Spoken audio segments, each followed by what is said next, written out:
the Frankenthusiast, in a DM to their assistant, August 14, 2019. It was in the middle of my local park that I discovered it. My Spotify recommended playlist on shuffle. A song from a musical. In the hour and 14 minutes that would follow, it would tell me a tale strange and incredible. Its words, a lyrical masterpiece. Its music, too magnificent to say. Its name is Frankenstein.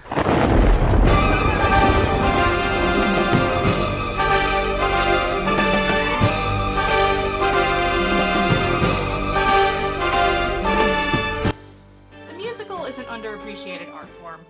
Theater has something of a reputation as being something ridiculous, pretentious, or just trivial. Theater kids are embarrassing, theater tickets are expensive, and theater people are annoying. Which is a shame. Theater, and especially musical theater, can be a really wonderful and powerful medium to tell incredibly moving stories. Obviously, movies and TV can be as well, but there's something about the intimacy of being in the same room and watching someone personally go on a journey that just can't be matched. And the music, as cheesy as it sounds, can move your heart in ways that no words can. In this way, it makes a lot of sense that a dark and emotionally complicated story like Frankenstein would do beautifully in this format. Or at least it sounds less ridiculous than saying the best way to tell the story of Frankenstein is through song and dance. I'm not going to lie. I have been very excited for this episode. It should come as no surprise that I am a fan of the theatrical, and in working on this project, this musical has become something really quite special to me. So please enjoy this ride as I especially gush about something I find utterly wonderful and magnificent. Frankenstein, a New Musical, was written by Jeffrey Jackson and Mark Barron, and was created as an earnest attempt to make a true and faithful adaptation of Mary Shelley's original novel. There was a very strong desire during the creation to step far away from things like a big green man with bolts in his neck, and embrace the classic elements of the book. This musical was in the works as early as 2001, going through rewrites and workshops until its 2007 off-Broadway debut. It ran from November 1st to December 3rd, with mixed reviews. Some found the show bold and thrilling, while some found it overdramatic and ridiculous. The show has done well over the years, managing a few international performances and tours, but it never quite took off in the way that its creators likely wanted it to. From my perception, though I travel in very particular circles on the internet, there's been a very gentle reappreciation of the show by fans on the internet. Or at least there's been a very distinct uptick in incredible animatics on YouTube, which I always appreciate. If you are the creator of one of these animatics, we've probably liked your video. And if we haven't, give us time. We probably will. Now, this is a theater show, which makes my job a little bit harder. I need to define what exactly it is I'm digging into, because I never saw the 2007 stage show. It only ran for a month, off-Broadway, pre-social media boom, so it didn't really have much in the way of gathering a following the way a lot of shows like Beetlejuice and Heathers have now. There's no bootleg of it, or at least none that I've seen. FrankenFiles@gmail.com. So I don't really have a lot to go off of other than the music itself and a few clips we posted online. Fortunately for me, this musical is almost entirely sung through, meaning there's little to no dialogue between songs. If you just listen to the soundtrack, you will get a whole enough picture to properly enjoy a major part of the experience. And until they restage the show somewhere for me to see, or I get my hands on a copy of that bootleg, FrankenFiles@gmail.com, this soundtrack is the only part of the picture that I can really present in a meaningful way. But let me tell you, that is enough. It is all I had when I first discovered the show, and it was all I needed to get absolutely hooked. And we did manage to get a copy of the script, so whatever we can't garner from the music, we have this to look to as well. As far as summaries go, it's pretty straightforward. If you know the novel of Frankenstein, nothing in this show will surprise you. And if you don't know the novel of Frankenstein, come on, man, it's episode 5. If you don't know Frankenstein by now, what are you doing here? I gave you those summary videos back in the prologue. What did you do with them? There's free audiobooks on YouTube. Project Gutenberg has a PDF for free online. You can do it. I believe in you. Or, hey, if none of that is really your thing, then give the musical a try. As I'll discuss, it's a very good adaptation. Just be aware that there are some changes. Mostly a lot of little things and one big thing. Now, due to the structure of our show, we will not be going through this musical chronologically. We're gonna be jumping around a lot, and I'll do my best to give context to the current moment, but just to be safe, we'll have a little guide to pop up and just kind of show you where we are. So with that all in mind, let's raise the curtain and dive into the wonder that is Frankenstein, a new musical. Fun fact, this musical is one of the big reasons that I first noticed the animation-reanimation dichotomy. In the opening number, Victor's mother dies, and it's her loss that spurs Victor on to his discovery. How can someone who is the light of our world be suddenly gone forever? Mother, I vow to do all in my power to one day see us reunited again. I have discovered the secret of life. From that moment forward, Victor describes his discovery as defying death and sparing humanity from the loss of loved ones. I could spare the world the anguish of loved ones taken in their prime. The glory of a brave new world will someday soon be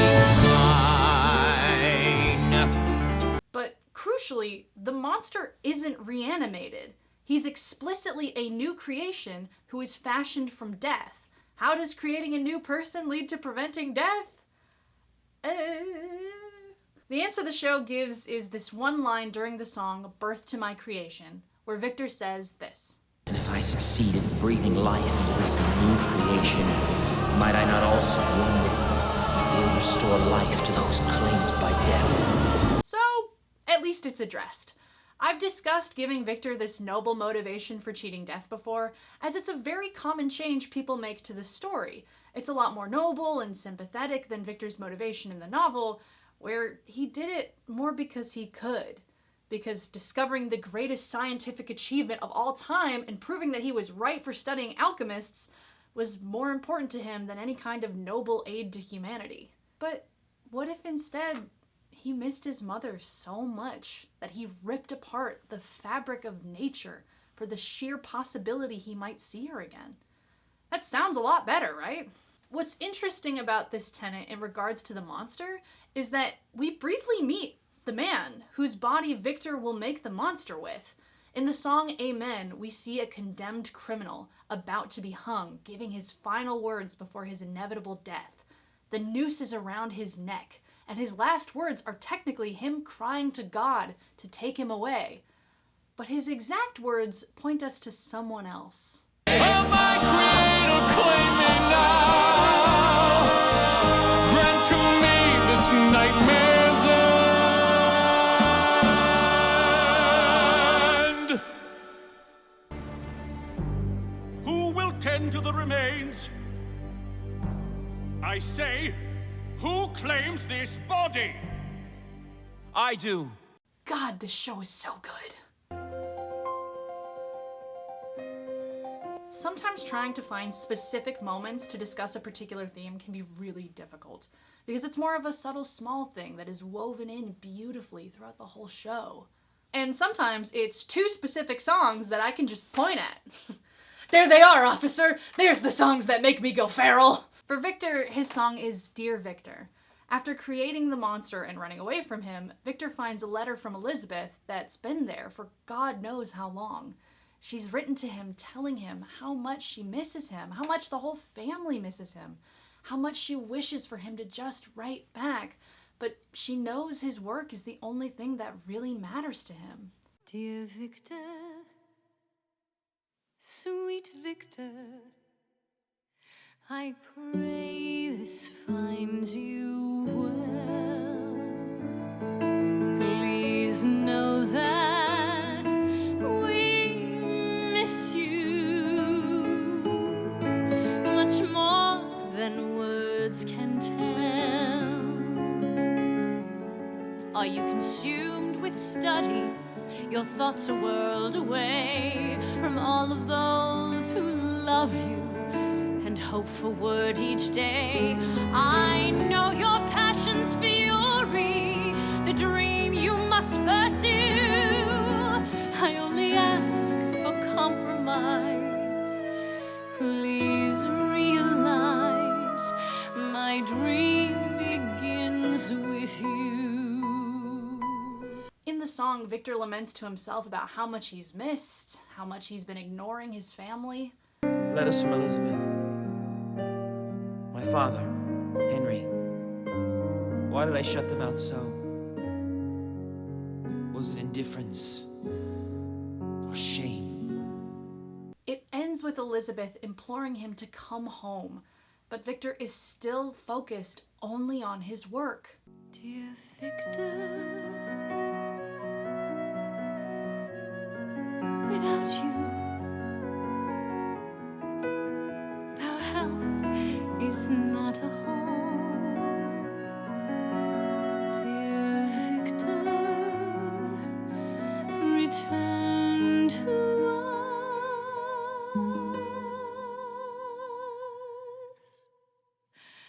I miss you so. I need you so. You must never know.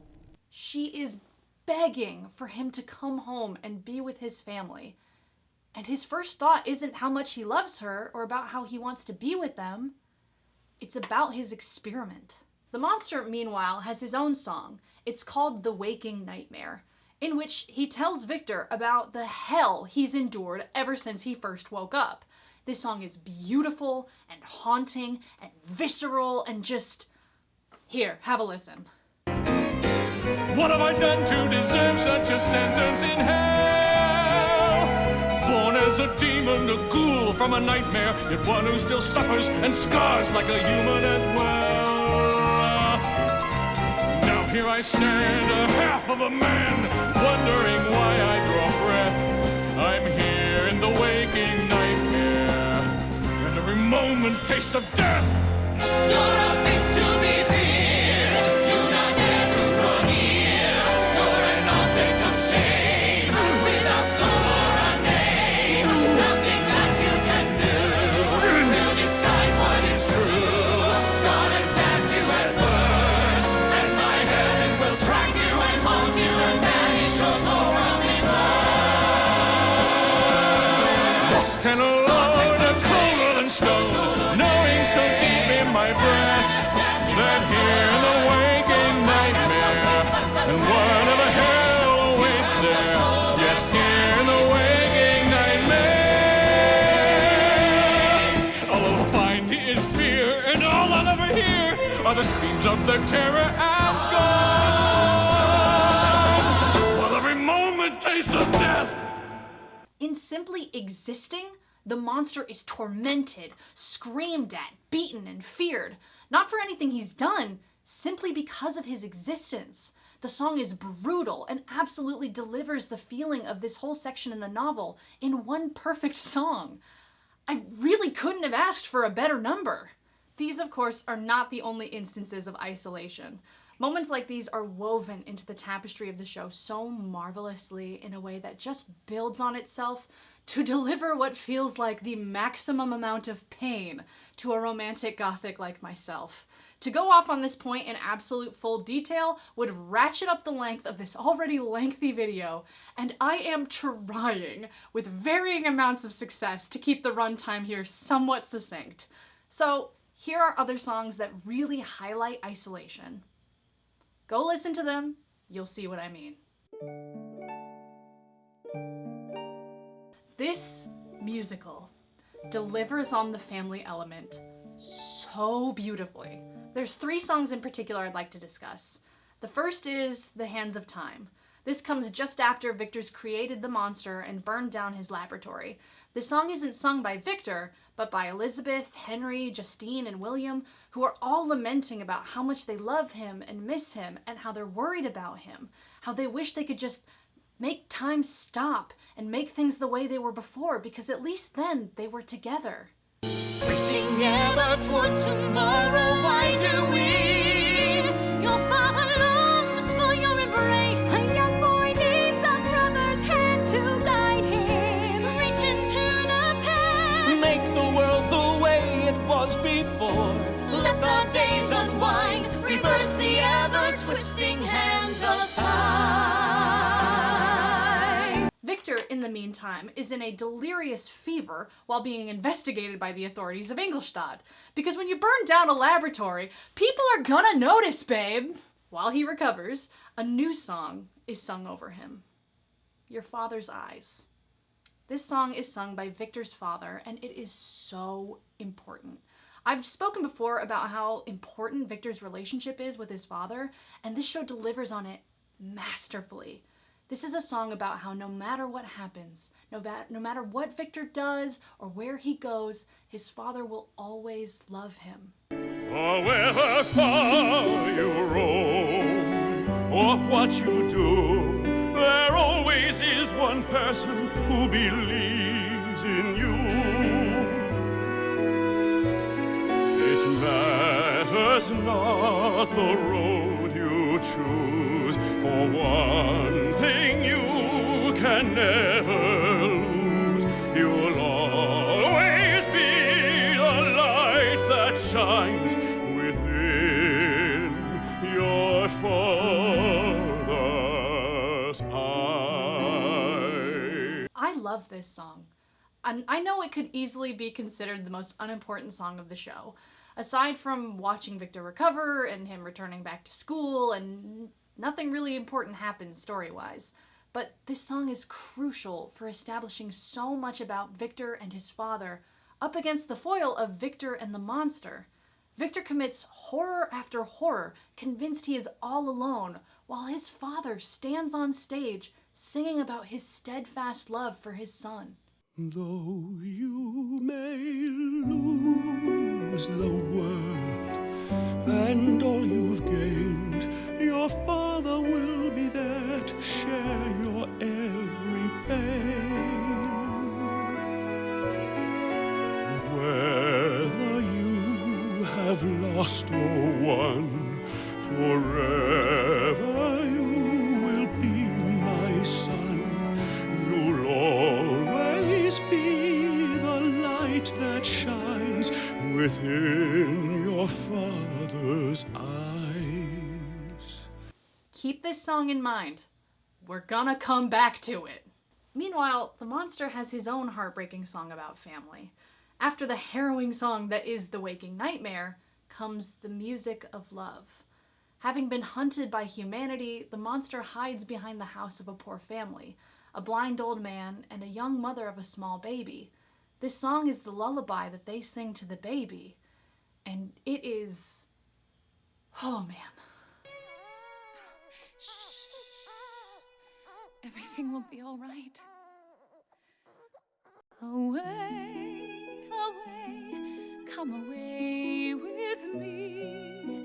When evening falls and shadows flee, come stay, my dear, come stay with me.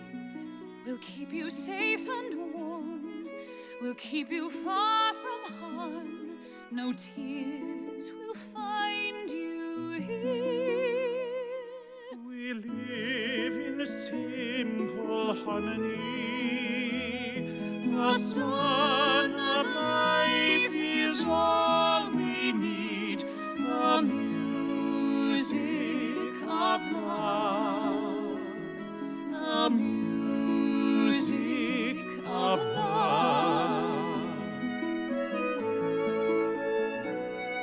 When I first listened to this show and I heard the baby sounds, I went, a baby? Agatha doesn't have a baby. Why is there? Oh my god, it's the monster.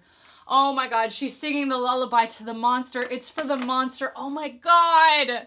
And this song just gets more heartbreaking because then the monster starts to sing. For the first time, pain washed away. For the first time, I saw a way. There might be a place for me a place with the family, love and shelter for all my days.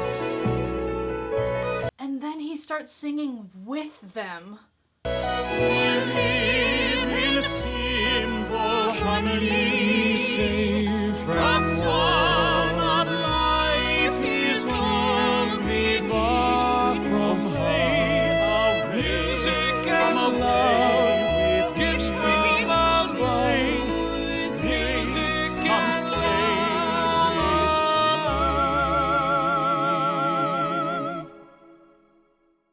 The music of love. Finally, peace. And I lose my mind because this moment is so sweet and wholesome and beautiful, and I know that it's only going to be ripped away, and This is then followed by a song in which the monster reveals himself to DeLacy. And this is the only kind of qualm that I have with this show. In this song, the monster accidentally kills DeLacy by hugging him too tight? It's not the best. I can kind of see why they did it. It keeps the show moving and it keeps the monster kind of innocent, but it's also kind of nonsense if you think about it for longer than a minute, because he hugged a man to death? Really? Alright. But it does give us this absolutely heartbreaking moment. What kind of monster kills the soul of kindness? By embracing it with love. Speak to me, my friend, my only friend. Do not abandon me. Don't leave me in this heartless world alone. Gut-wrenching. This show is so good, you guys. Even when it's not great, it's good. For those who watched the FrankenFiles prologue and paid close attention, you might remember that I brought up the musical back then, specifically for this tenet. In the song Amen, a condemned man that Victor will use to make his monster is decrying against the authorities of Ingolstadt for hanging him because he's innocent. Mankind has no place but what's wrong or what's right. Not even a soul that can does man decide. So you will know eternal who dares to act as God. No man would dare. No man would dare to act as God. And just as he and the mob sing, no man would dare to act as God, who should start singing but good old Victor Frankenstein himself? This song begins with the faculty of the university calling his discoveries madness, folly, and insanity. But here in this solo, Victor takes that rejection and resolves to create a life. And as he makes that decision, the voice of the mob and the condemned man return. If I can show them the impossible, create a life, then all must hear. The God that waits, it calls to me, crying destiny's demands. The very fate of all mankind rests in this mind. When a song layers on itself so perfectly, it's like light through a stained glass window, you know? But let's fast forward now. The creature has been made and now comes back to Victor to tell him exactly what happened to him after Victor had burned down the laboratory. Here we get a song called Why. And why is nothing but major moral questions, especially in the last half. Because the first half is a flashback of William and Justine playing, teasing, and being generally adorable. Tell me, why does the breeze blow? Why do both the flower and the weed grow? Then tell me, why do men fight wars? Why does God even care? Why does he listen to our prayers? Doesn't he already know what we're praying for? Curious little boy, no wonder you're your father's joy. Now not an educated girl am I, but I know the hardest questions begin with why. William has so many questions about the world. Justine is answering them, but also teasing this little boy that she just loves so much. Why, Justine, do you tease me? I don't know, it seems to please me. William, can't you see through me by now? Can't you tell? Haven't you known? I think of you as if my own. You've no greater champion than I. Just remember that I love you, and never question how, or if, or why. Tell the court what happened next, Miss Morris. Another child of the Frankensteins. We were playing a game. He ran off into the woods. I searched for him all night. Leave him be. He has not wronged you. William, will you play with me? Who are you, sir? Do you know me? I know too well your wretched family. And then the song changes, and Justine is on trial for William's murder. The monster has killed William, and Justine is framed for it. There's nothing she can do. The court convicts her of murder, and she will be executed. And major miscarriages of justice tend to get people to ask the major moral questions. Why is this happening? Why did you murder that boy? Oh, William, Why should we hear anymore? why will no man speak the truth? Why not silent while innocent suffer and pay with their lives? These are all very fair questions with no easy answers. The whole situation is complicated from top to bottom. There's no easy solution. There's no secret knowledge that will put everything right. Not that that will stop Victor from trying. Not at all. Which leads us to the proposition. The monster here confronts Victor, but he's not here for vengeance. He's here to get Victor to make him another creature like him. A woman. If he's the only thing in the world like him because of what Victor did, then it's only fair that Victor should then make him a partner so that he's not truly alone. And Victor, of course, says no. But the monster has some things to say. What's wrong? What's right? Do you decide? I'm more than blood and bone.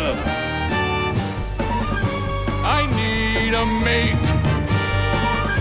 One mate as I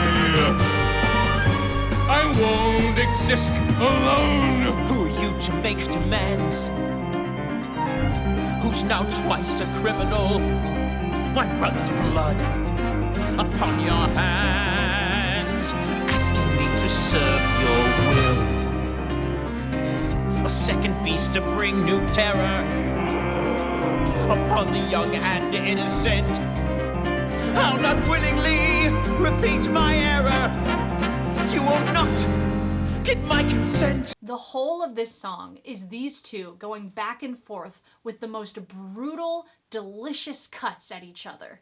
Neither of these men have the moral high ground. Both have done some truly messed up things. This song is them hashing out their differences to get what they want, what they feel they deserve from the other. The monster wants a partner. Victor wants this whole mess to go away. And despite himself, he still wants to prove that he was right, that his science works. Seriously, it takes all of 2 lines for him to go from never to, well, maybe. I think it wrong. I think it's sick. A corruption of biology. But here's your chance to make it right and offer an apology. And I undo the great mistake. Erase the sorrow from my wake. Never again to face this demon.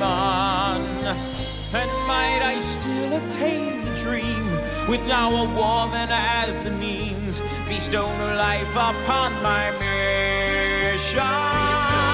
Do you see it? These are the questions that Victor is asking. This is what he cares about. The moral questions from why are gone. They were never really there for him. He doesn't want to know the ethics of his work.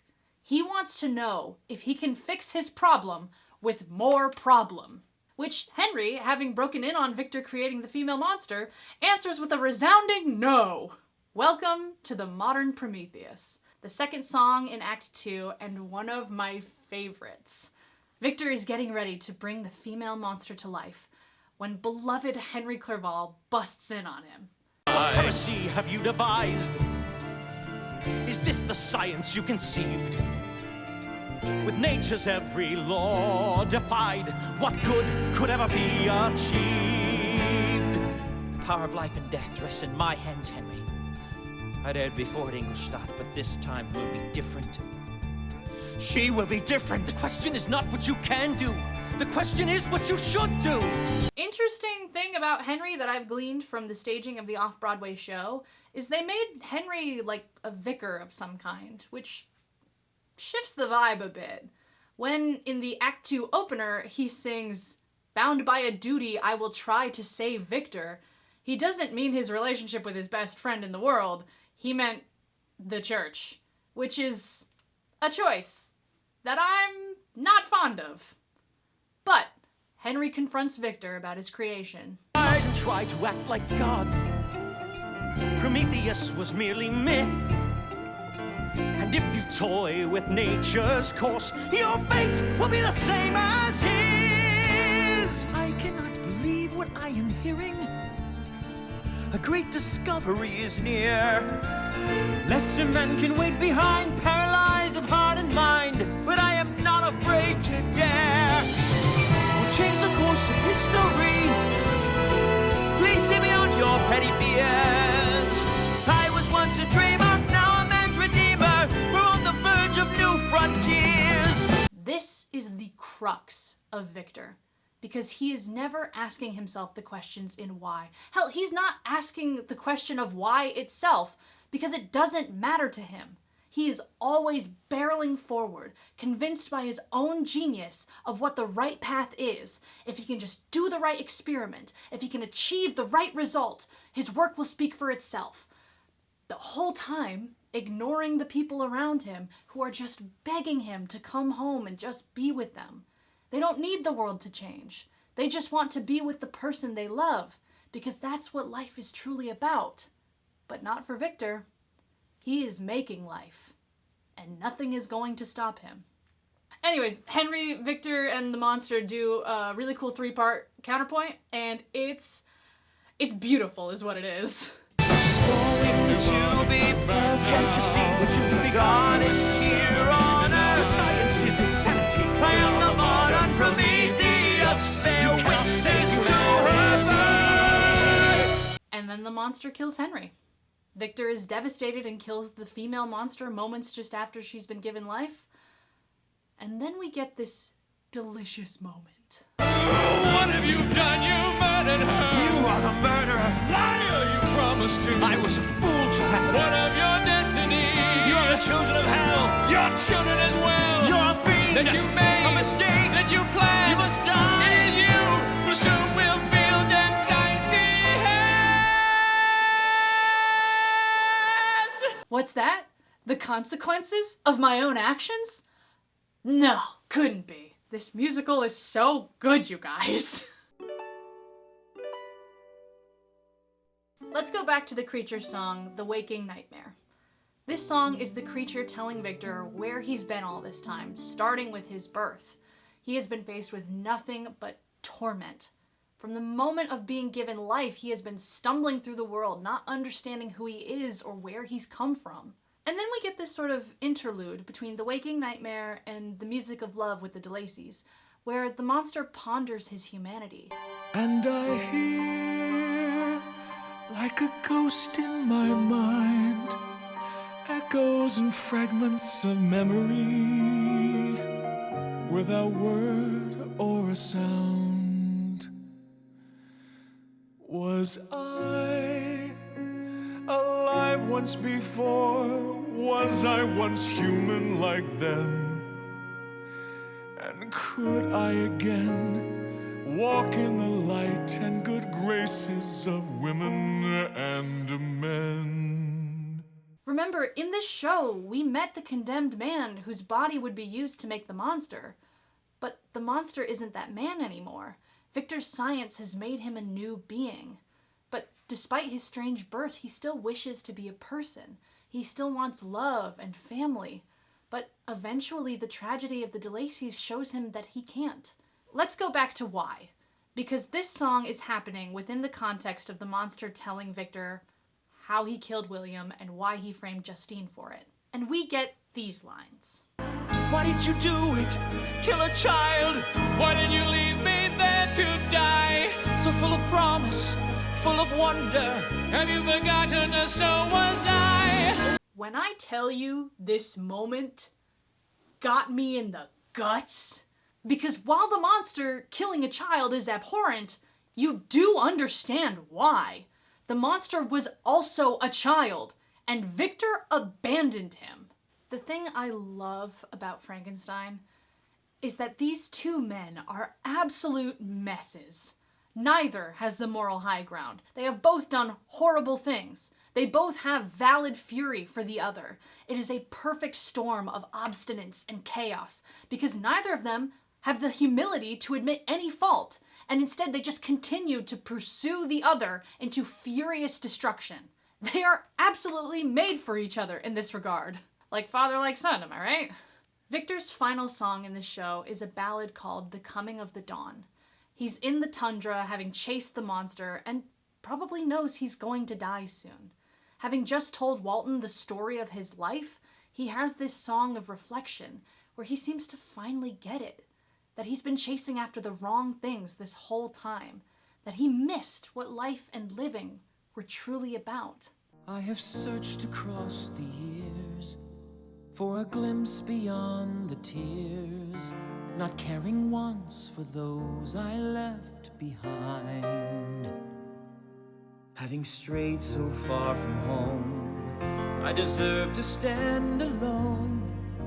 For while I chase the secrets of the night, I never saw the beauty in the light. Life was about people and love and relationships, and he ruined all of his for the sake of his pride and shame.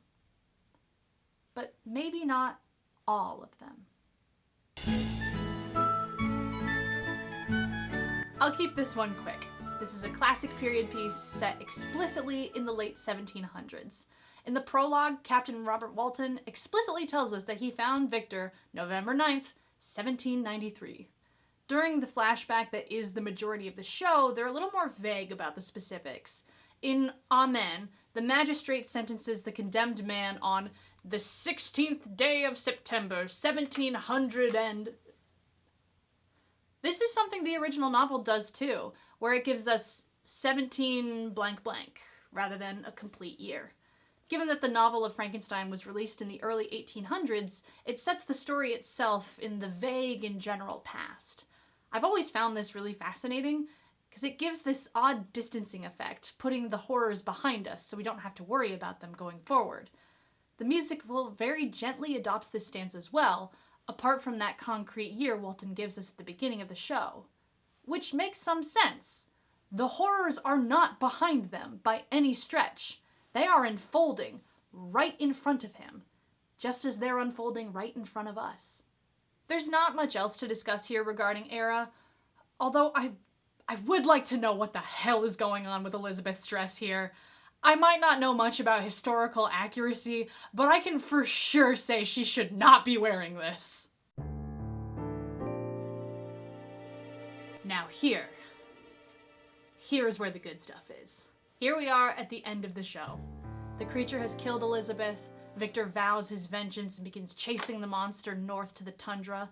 We get this incredible, beautiful song called The Chase, where Victor struggles to make his way after the creature as the ghosts of everyone he's ever loved sing their motifs in this haunting refrain around him, telling him that he knows the way to end his struggle. He knows what to do. He's made his choices. All that's left is to meet his destiny, and now we're caught up. Victor has been taken on the ship of our narrator, Captain Walton, recounting the struggle that has been his life. He sings the coming of the dawn, where he decries all of his mistakes that he's made throughout his life, declaring that he messed up, that he made mistakes. Pursuing his dreams left him blind to everything and everyone around him. He was wrong. Which leads us to the final song. Amen, reprise. What hope as a being whose creator so desperately wishes to destroy it, that he would pursue it, even to his own death. At last our final hour is nigh. We'll both attain what we've so long desired. I'll watch you breathe your last and die, then destroy myself upon our funeral pyre. The creature appears. He tells Victor that he plans to kill him and then burn the two of them on a pyre. Victor, already on the edge of death, weakly protests. I cannot die, and nor can you. Our time has come. One final task remains. The game is done. Yes, it's true, I hunted you, but I have come not out of vengeance, but of shame. And then the melody shifts from Amen to Your Father's Eyes. I have followed you to seek your grace, to fall upon your mercy and accept the blame. Damn the man who does not give his all to help his son to live. Forgive this foolish father. I can hear my name blackened by my crime, haunting me and taunting as it echoes through all time. And Victor dies, here in the arms of his creation, his child, and asks for forgiveness with his last breaths. Now, why is this significant? Usually when I talk about agency, it's a yes or no. Did they show the ability to make a choice? Check yes, move on. And this is an adaptation of the book. Everyone here makes the same amount of choices the characters in the books make. Except here. Here is where we deviate from the book in a way that is both so small and yet absolutely massive. With his last breath, Victor asks the monster's forgiveness. He doesn't do that in the book. To his death, Victor in the novel is adamant about killing the monster and about saying he'll never know peace until the creature is dead. And when his health is failing and he knows he's dying, he begs Walton to take up his fight for him. And then he dies with incredibly little fanfare. The creature finds Victor's lifeless body and weeps before taking the corpse off into the distance of the tundra. It's a bittersweet, unsatisfying ending for both of these revenge-crazed fools. But here, in this musical, in this moment, wrapped in the songs of love from the characters we've lost, these two jagged, bullheaded, bereft two just fall apart, finally seeing the other in this beautiful way, but only here at the end. Holding Victor's body, the creature sings, and the melody changes again to The Workings of the Heart, which is the song that Victor and Elizabeth sing at their wedding, and that Victor sings at Elizabeth's grave. What have I done? How can this be? How cruel the hand of fate,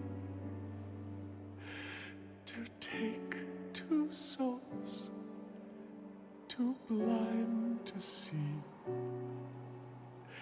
and give them sight too late. Your peace has come, you'll search no more. Soon I shall follow where you go. Go to sleep.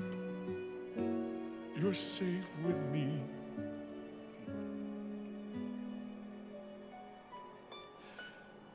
May the darkness set us free. And with that, the show ends. The creature takes Victor's body and fades into the distance. The curtains fall, and I wipe away my tears and start clapping like a seal. This ending is a bit contentious to fans of the novel. Some feel it's a little too, and then it all worked out in the end, compared to the book. They feel the hand of maybe some theater executive telling them to give it a happy ending. That Victor suddenly has this clarity and tries to put things right. And that's fair. I absolutely see where they're coming from. The novel ends in this bitter and complicated way that I do truly love. And for someone to come along a few centuries later and try to put a bow on it would feel intrusive. But I would also say that this isn't really a happy ending. This is still a tragedy. Victor still dies. The creature still takes his body to go burn the both of them on the pyre. Nothing has been fixed. All that's happened is these two finally looked in a mirror and realized where they'd gone wrong. It's good catharsis. It delivers exactly what this show needed. And honest to God, I cannot listen to this ending without crying. In just a few short lines, the song delivers this gut punch of complicated realization, shame, heartbreak, and resolution all at once. It's not a choice that Victor makes in the book, but that doesn't make it bad. After 200 years of telling this story again and again with its bitter, brutal end, someone finally just turned Victor's head. And it is the most perfect heartbreak a little Gothic kid could ask for.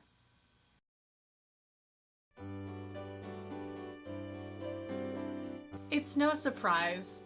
I love this show, and I'm sure this show's critics can pinpoint where my biases led me to make overselling claims, but man, I love this show. It gives us Mary Shelley's story in such a marvelously crafted way. I am entirely serious when I say that this is my favorite adaptation. It delivers the real heart of Frankenstein in a way that none of the other adaptations I've seen so far have managed. This show captured the emotional journey of this utterly beloved novel and delivered it in this stunning musical package. It makes you smile, it makes you cry, it makes your chest roil with complicated feelings, and then it makes you cry again. It's a perfect Frankenstein story, and no one will convince me otherwise. And this was just an overview. There are so many more things that I could talk about. The overlaying harmonies, the slight word changes in reprise, the use of multiple well-executed motifs. I barely talked about Elizabeth, but she's so good in this show. But I'm executing restraint. For now. I hope at the very least I've gotten you interested in this show. It's easily one of my favorites, and I so desperately crave seeing it performed somewhere with a good budget and a great cast and a crew to really bring it to life. Pun fully intended. Or, you know, I wouldn't mind getting my hands on that bootleg. upfrankenfiles@gmail.com. Thank you so much for watching. And remember, when things are falling apart, you can always stitch them back together. Till next time.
can't you tell?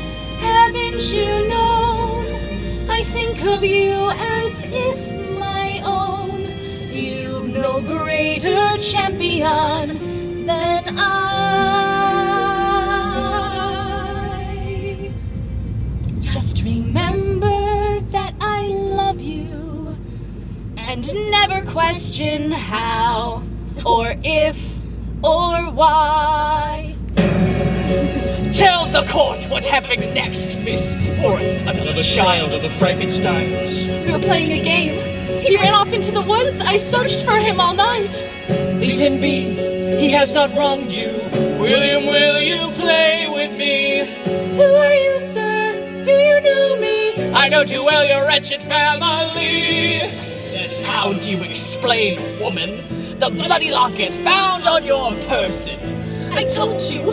I saw some kind of demon. It is responsible, not I. Why did you do it? Kill a child? Why did you leave me there to die? So full of promise, full of wonder. Have you forgotten? So was I.